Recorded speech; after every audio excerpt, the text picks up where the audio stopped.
Hinikayat ni Senador Bato de la Rosa ang mga asawa ng mga opisyal ng militar na dumulog sa Senado kung nakararanas ng pang-aabuso. Kasunod yan ng pagkakabypass ng promosyon ng isang opisyal dahil sa reklamo ng kanyang asawa. Nasa frontline ng balitang yan si Brian Castillo. Martes nang mabypass ang promotion sana sa Brigadier General ni Colonel Ranulfo Sevilla sa Commission on Appointments. Ayon sa CA, hindi tumupad sa usapan ng sustento ang opisyal para sa kanyang asawang si Tessa Luz Reyes Sevilla at 2 anak. Bukod pa dyan, inireklamo rin ni Tessa ang kanyang asawa ng pananakit sa kanya kahit daw noong buntis pa siya. Kasunod niyan, mismong Senador de la Rosa na bahagi rin ng CA ang humihikayat kay Tessa at iba pang mga biktima ng domestic abuse mula sa militar na idulog ang kanilang kaso sa Senado. I-present themselves, magpadala sila ng mga position paper nila at yung complaint nila mismo para malaman natin. Gayunman, naniniwala raw ang senador na kaunti lang ang asawa ng mga nasa militar na nakararanas ng mga abuso. There are always exemption to that generalization. Ako mismo, hindi ako ganun na tao. Iba ako, under desire ako. Oh, mahal na mahal ko yung asawa ko at mga anak ko. Ayaw kong magkakasala. Pero lalaki ako, ha? Huwag kayo magkumpiyansa na lalandiin ako dahil lalaki pa rin ako.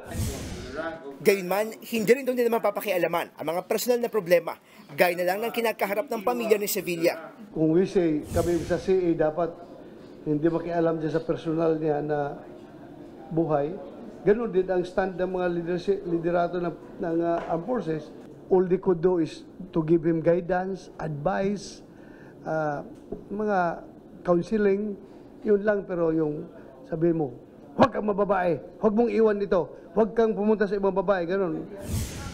Una nang tinanggi ni Colonel Ranulfo ang mga paratang sinaktan niya, ang kanyang misis sa Tessa Sevilla at mga anak. Kahit nga raw ang reklamo sa kanya na pang-aabuso ng asawa, ibinasura ng korte. Pinakinggan siya, pinagbigyan na magpalabas ng ebidensya at mga testigo. Pero nagdesisyon ang korte na dismiss for lack of merits. Inamin naman niya na nagkaroon siya ng ibang mga karelasyon. Naamin ko yan. Nagkaroon ako ng girlfriends. Pero hindi sabay-sabay at hindi during sa marriage namin. That was only after when I filed a petition for declaration of absolute nullity of our marriage. Sa isyu ng pagbibigay ng hindi sapat na sustento sa mga anak, aminado si Sevilla na bawasan ang inaabot niya. Pero handa raw siyang sumunod sa itatakdang halaga ng sustento ng korte. Gumugulong pa sa korte ang petisyong ipawalang bisa ang kasal nila ni Tessa. Panawagan naman niya ngayon sa kanyang misis. Sana tigilan mo na ang pagdamay sa mga anak natin.